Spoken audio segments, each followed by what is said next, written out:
Bonjour et bienvenue dans Deviens Inspirant, le podcast qui te permettra de t'ouvrir à de nouvelles méthodes d'évolution, de réflexion et à une meilleure connaissance de soi. On abordera des sujets autour du développement personnel, de la psychologie et de la spiritualité. Je suis Gélissa Cerveau, je serai ton cobaye. J'apprends, j'expérimente ce que font des personnes inspirantes qui réussissent et je te transmets ce qui fonctionne le mieux dans le but de t'aider à devenir la personne que tu veux être et à inspirer ton monde.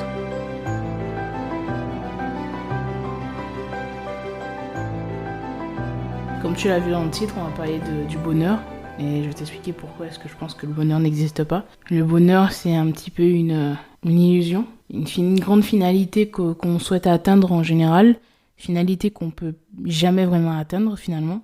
Lorsqu'on se penche un petit peu sur cette question, on peut vite s'en rendre compte. En fait, l'idée selon laquelle le bonheur n'existe pas peut paradoxalement nous aider à être plus épanouis. Et cette philosophie qui évoque justement l'inaccessibilité d'un état de satisfaction permanente peut nous encourager à apprécier les moments de joie éphémères et à trouver du sens dans les difficultés. Elle nous rappelle que la vie est un flux constant de haut et de bas, up and down, voilà, la traduction était gratuite, et que rechercher un état de bonheur constant peut conduire à la frustration. J'ai brièvement évoqué ça lors de mon épisode sur le bilan de l'année 2023. Pour prendre un exemple, le philosophe grec Épicure déclarait que le bonheur réside dans la simple satisfaction des désirs naturels et nécessaires. Donc il préconisait de limiter nos désirs pour éviter l'insatisfaction. Alors je dirais qu'il faut peut-être nuancer un petit peu, mais cette pensée pourrait nous aider à vivre une vie plus épanouie en réduisant justement la frustration et l'insatisfaction que peut causer la quête incessante d'un bonheur idéalisé. Et ce bonheur, finalement, quand j'explique qu'il n'existe pas, c'est simplement pour faire comprendre qu'on ne peut pas se retrouver dans une situation de bonheur permanent. On ne peut pas être tout le temps heureux. Et accepter ça, ça fait partie du jeu, ça fait partie de la vie. Si on prend un autre exemple du philosophe Schopenhauer, il affirmait que la vie est une alternance entre la souffrance et l'ennui, et que le bonheur, c'est l'absence de souffrance. Sauf que on peut bien comprendre aujourd'hui que l'absence de souffrance, ça n'existe pas réellement non plus. Et en fait, cette vision peut nous pousser à chercher la satisfaction, non pas dans la poursuite du bonheur, mais dans l'appréciation des moments de qualité et de paix, et dans l'évitement de la souffrance. La plupart du temps, ce qu'on fait lorsqu'on se met en mouvement dans la vie, c'est qu'on recherche justement à vivre plus de bonheur, plus d'épanouissement, à éviter aussi la souffrance. Donc lorsqu'on fait des choix de relations, lorsqu'on fait des choix de carrière, lorsqu'on décide d'arrêter quelque chose, lorsqu'on fait des choix aussi au niveau alimentaire, au niveau de nos consommations, que ce soit justement, comme je disais, alimentaire, que ce soit au niveau des informations qu'on souhaite obtenir, etc. Même si le cerveau a tendance à beaucoup focus sur la négativité, et on va le voir, on recherche quand même constamment à éviter la souffrance. Et on a tendance même pour aller plus loin, on a tendance même à rester dans une souffrance qu'on connaît, parce qu'on y est habitué, même si ça fait toujours mal, plutôt que de chercher une situation et oser aller vers une autre situation qui pourrait potentiellement être plus douloureuse. C'est-à-dire qu'on s'empêche même parfois, par peur de souffrir, encore plus, de vivre quelque chose, de sortir d'une situation pénible. Donc, c'est-à-dire que cette recherche constante de ne pas souffrir, elle est bien présente. Par contre, cette recherche constante de ne pas souffrir, elle peut parfois nous empêcher de vivre des choses agréables dans nos vies, parce que forcément, si on a peur d'aller de l'autre côté, on va s'empêcher de vivre des choses qui pourraient non pas être négatives, mais potentiellement être superbes, potentiellement nous permettre de découvrir des nouvelles faces de nous et peut-être même trouver notre voie et être vraiment dans un épanouissement, alors pas constant et indéfiniment, mais qui pourrait être là. Et mettre un petit peu plus de sens sur nos vies, sortir d'une situation qui peut être très très difficile. Et aussi, parfois, cette recherche-là constante, elle peut nous empêcher de savourer les choses qu'on peut avoir aussi dans nos vies au quotidien. Et pour prendre un autre exemple, un dernier exemple de philosophe danois, Kierkegaard, je ne sais pas si je le prononce bien, en fait, il soutenait que la vie est une série de choix et que notre bonheur dépend de notre courage à faire des choix authentiques, même s'ils sont difficiles. Et c'est justement ce que j'abordais tout à l'heure. faire des choix même s'ils sont difficiles. Même si ça pourrait potentiellement nous faire vivre des choses qui sont compliquées, même si on a du mal à justement peser le pour et le contre, même si on sait consciemment que on pourrait perdre quelque chose, on va clairement perdre quelque chose en faisant un certain choix. Le faire nous amène à être plus épanouis parce qu'on vit une vie d'authenticité où on est aligné en fait. Nos actions sont alignées à nos pensées, à nos profondes convictions et je pense que c'est ce qui nous rapproche le plus de cette idée de bonheur, justement. Cette perspective-là peut nous aider à être plus épanouis en nous encourageant à vivre plus authentiquement et à embrasser les défis de la vie, parce que, comme je l'ai dit, les défis de la vie, ils sont là et ils s'en iront jamais. Et ça fait partie du tout le cheminement par lequel on doit passer pour grandir et pour s'épanouir de manière générale dans la vie. Moi, je dirais que le bonheur n'existe pas. Penser en tout cas que le bonheur n'existe pas peut nous inviter à repenser notre conception du bonheur et à apporter une approche plus réaliste peut-être et plus équilibrée de la vie, qui favoriserait justement un épanouissement plus durable, beaucoup plus durable dans le temps. Et au lieu donc de poursuivre un bonheur idéalisé et inaccessible, on pourrait chercher à apprécier les moments de joie éphémères, même si on sait qu'ils ne vont pas durer, puisque c'est ok, ça fait partie du jeu aussi. Accepter les défis et les difficultés comme des opportunités de croissance, et à y trouver du sens et de la satisfaction dans nos actions quotidiennes. Si on trouve du sens dans ce qu'on fait au quotidien, forcément on est beaucoup plus épanoui et moins frustré que si on était dans une dynamique de rumination, de rechercher constamment à se concentrer sur ce qu'on n'a pas, sur ce qui tournerait mal potentiellement, etc. Je vais te donner 5 actions concrètes que tu pourrais mettre en place pour être plus épanoui et non pas être dans cette recherche de bonheur absolu. La première chose, c'est de pratiquer la pleine conscience. J'en ai déjà parlé. Prendre le temps de se concentrer sur l'instant présent et apprécier les petites choses de la vie. Et ça te permet de pouvoir cultiver justement cette gratitude dont tu as besoin pour vraiment pouvoir profiter de la vie et non pas la subir. Deuxième chose, cultiver des relations significatives, des relations qui ont du sens, profondes. Pas juste des relations sur la superficielle. Investir son temps et de l'énergie dans des relations avec les autres et faire en sorte de connecter justement avec les gens. Parce qu'il n'y a rien de plus sain et rien de plus profond. Et surtout que le fait d'aimer l'autre, d'aimer des gens, d'avoir un entourage sain, ça permet justement de pouvoir se concentrer sur des choses pour lesquelles on pourrait avoir de la gratitude lorsque dans d'autres domaines de notre vie, ça devient compliqué. Troisième point, sois actif. Ça peut être par des activités sportives, ça peut être par des projets que tu lances, ça peut être par des activités artistiques aussi. Je pense qu'on peut tous quasiment trouver une activité artistique qui peut nous apaiser. Ça peut être la peinture, la chanson, l'écriture, la couture, peu importe. Mais je pense qu'on peut quasiment tous trouver une chose artistique qui peut nous faire du bien. Ça peut être un instrument, etc. Donc, pas forcément de but, juste l'idée d'être constamment dans l'amélioration de soi. Donc, c'est ce que produit souvent le sport et les activités artistiques. Quatrième point, adapter un mode de vie plus sain. Donc c'est vrai que plus on est sain, que ce soit dans la tête ou dans le corps, plus ça va dans notre vie. Et on le sait, boire beaucoup d'alcool, fumer, prendre des drogues, etc. On le sait tous que c'est mauvais et que l'impact sur notre corps, il est quand même assez important. Et petit à petit, essayer de tendre vers des choix peut-être un peu meilleurs. Ça veut pas dire complètement arrêter ce qu'on fait, parce que bon, on prend du plaisir dans toutes ces choses-là et c'est difficile. Ce serait facile à dire de complètement supprimer tout ça. On sait que ça fonctionne pas forcément.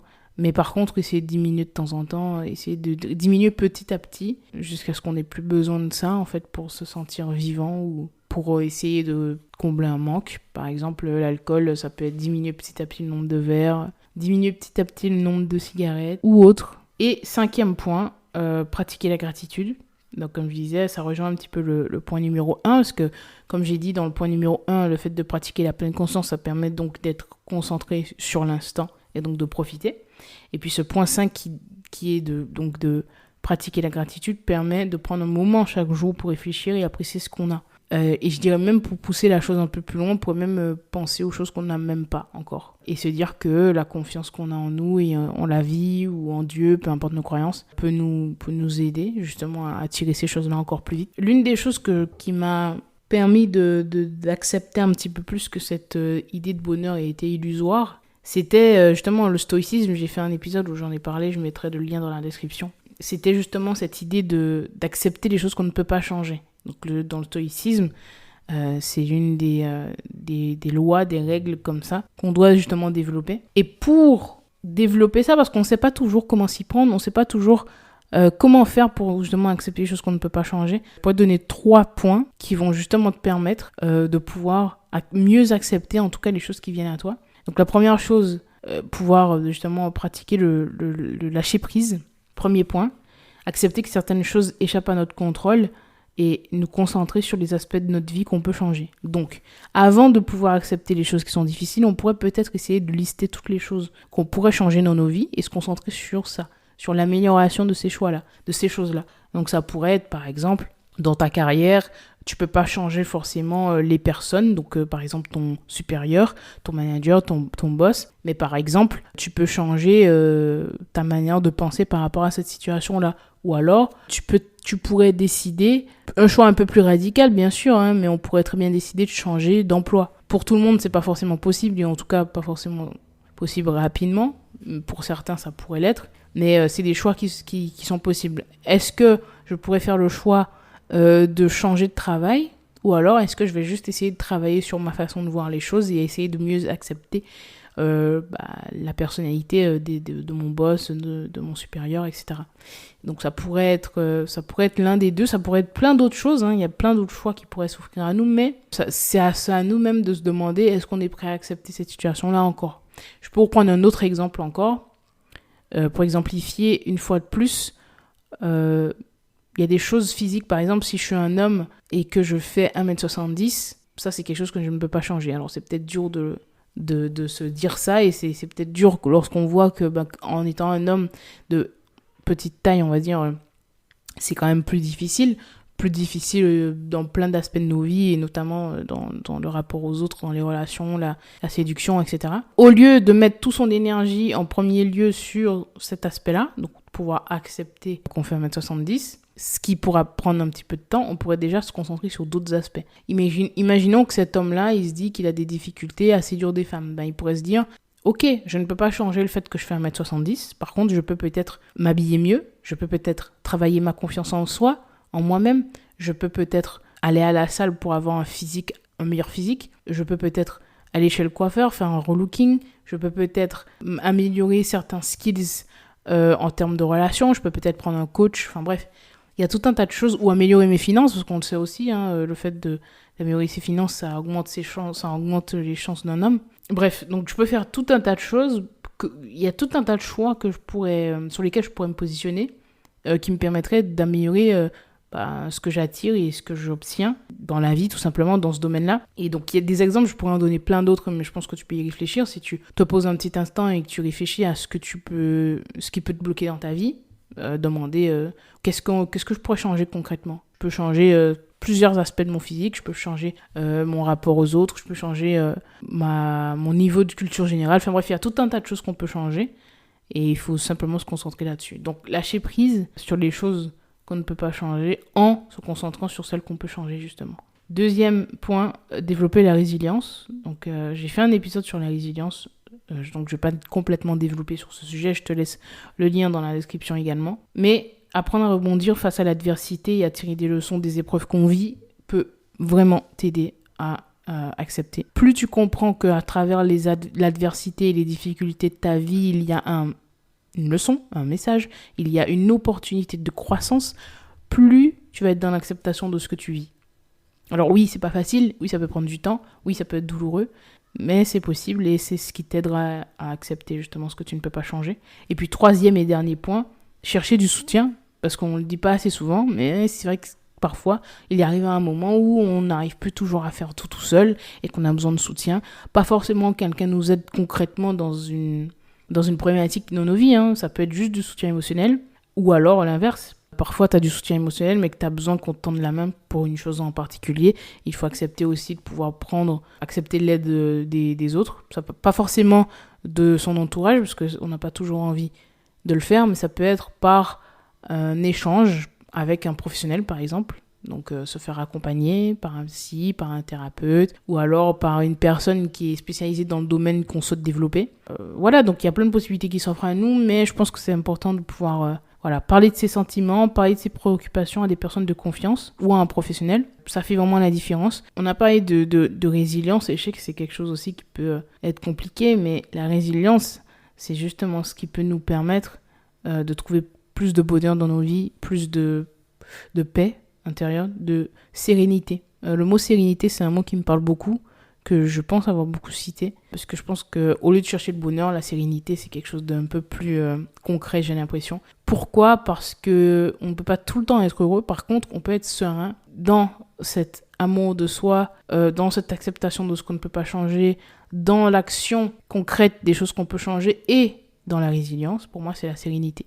Ça, c'est vraiment le résultat, en fait, de toutes ces actions mises en place. Et donc, cette résilience, elle passe par le fait d'accepter effectivement le changement, donc comprendre que ça fait partie de la vie et que il faut simplement s'adapter aux situations qui changent. D'être optimiste, pas forcément tout le temps positif, parce qu'on peut pas l'être tout le temps, mais être optimiste en se disant que les choses peuvent s'améliorer, parce que dans tous les cas, c'est mathématique, hein, il y a tout le temps des changements dans la vie. Rien n'est statique, rien ne reste dans la même situation, tout évolue. Nous, la nature, tout évolue, donc il va forcément avoir un changement. Et parfois, même si on est dans l'immobilisme, on a l'impression qu'on ne peut pas passer à l'action, il y a forcément une petite ouverture qui va nous permettre de pouvoir poser une nouvelle action qui pourrait potentiellement nous amener plus de paix et de joie. Ensuite, ça passe aussi par développer des compétences en termes de résolution de problèmes, donc apprendre à aborder les problèmes de manière proactive et plutôt que de les éviter, parce que les éviter, ça finit par simplement nous faire nous retrouver face à une montagne de problèmes à régler, et là, on se met à suffoquer. L'angoisse et l'anxiété progressent, augmentent en nous. Et c'est donc là qu'on se retrouve encore une fois dans l'immobilisme. Donc c'est important de pouvoir faire face et non pas les éviter. Et aussi, bien sûr, ça passe par entretenir des relations solides, des relations positives avec les autres, et puis prendre soin de soi, parce que parfois on est tellement occupé à prendre soin des autres qu'on s'oublie soi-même, on se néglige soi-même, et forcément on arrive à un stade où on n'en peut plus, et c'est ce qui mène parfois à la dépression. Donc voilà, c'est important de pouvoir s'écouter soi, prendre le temps d'écouter ce qu'il y a en nous. C'est pas parce qu'on est censé être résilient, c'est pas parce qu'on est censé accepter ce qu'on peut pas changer, qu'on ne doit pas écouter la sonnette à l'intérieur de nous qui nous prévient qu'il y a un truc qui va pas. Et c'est pour ça que je reviens sur ce que j'ai dit, le fait de se faire accompagner, c'est important aussi dans ces moments-là. Et donc pour lâcher prise, reconnaître donc ses limites, c'est aussi important. Lorsqu'on s'écoute, c'est aussi pour ça, c'est aussi pour pouvoir poser des limites, reconnaître que certaines choses échappent à notre contrôle et on peut pas justement tout contrôler. C'est justement ça la première étape pour lâcher prise, vivre dans le présent comme je disais tout à l'heure et pouvoir juste se focus sur ce qui se passe tout de suite maintenant à l'intérieur de nous pour ne pas être dans l'anxiété par rapport au futur ou dans la peine par rapport à ce qui s'est déjà passé. Parce que ce qui est passé est passé. Hein. Et ce qu'on crée dans la matière maintenant va avoir de l'impact forcément sur ce qu'on aura plus tard. Et puis bien sûr, lorsqu'on est à l'écoute de ce qu'on ressent, de ce qui se passe à l'intérieur de nous, c'est aussi intéressant de pratiquer des activités comme ça qui nous apaisent. Donc encore une fois, la méditation, la relaxation, les exercices de respiration. J'ai mis en place par exemple le Wim Hof, l'exercice de respiration Wim Hof depuis peu, et c'est vrai que ça fait un bien fou, ça te remet dans un autre mood, et donc voilà, je mettrai un lien dans la description également. Ça peut vraiment faire la différence.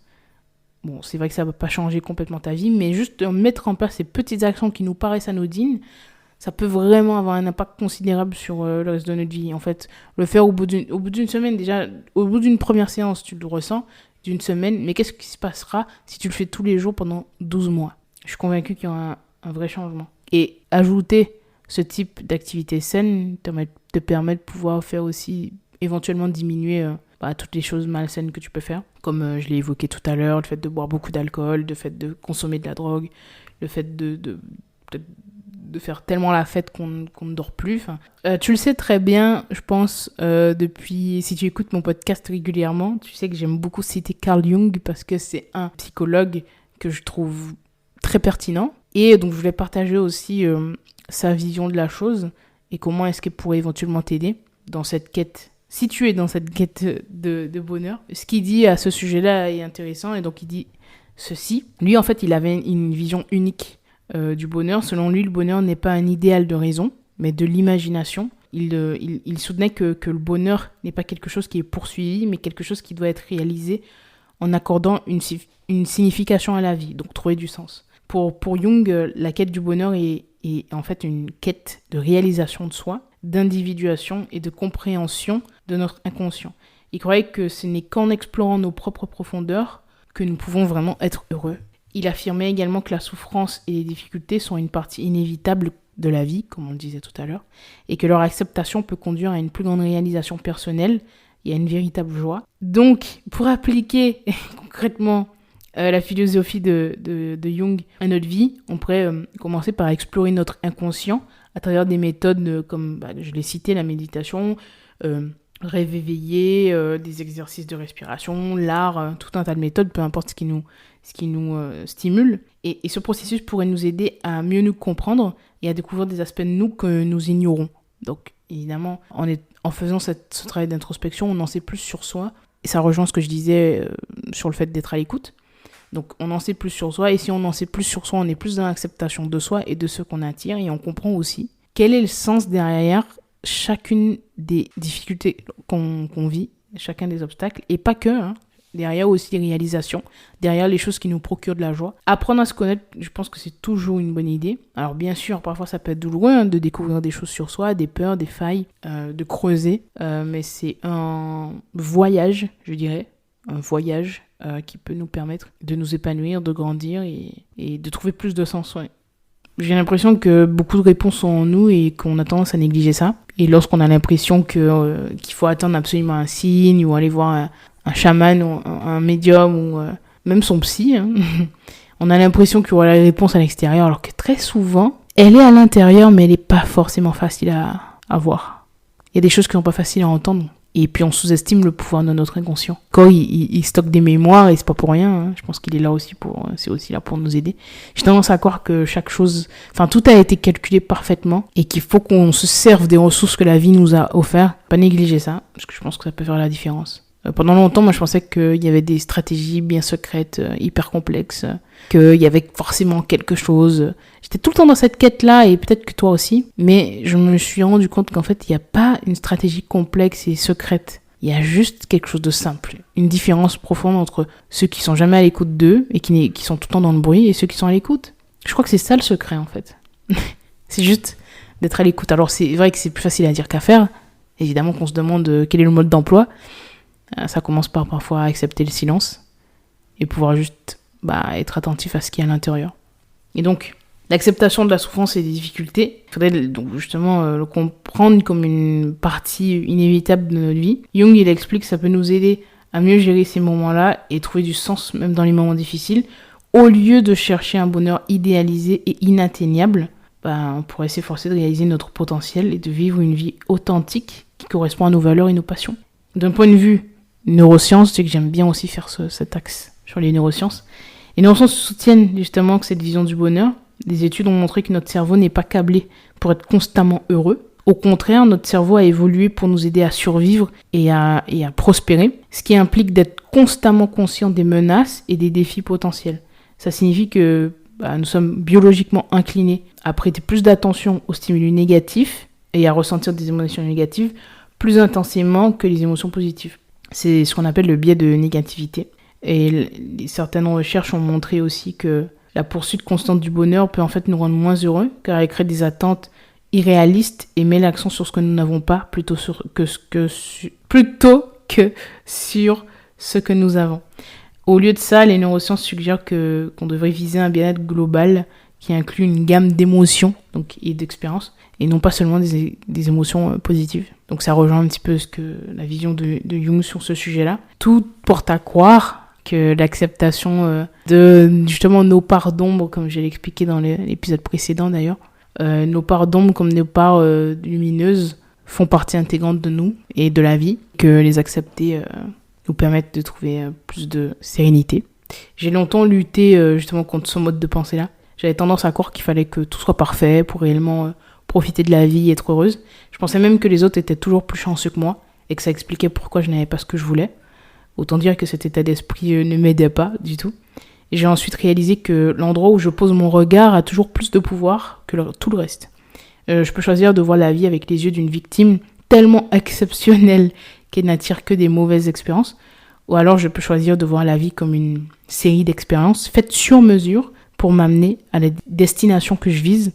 Et ce qui est marrant avec la vie, c'est qu'on sait parfois où on veut aller, mais on ne sait pas, ou on sait que très rarement comment y parvenir.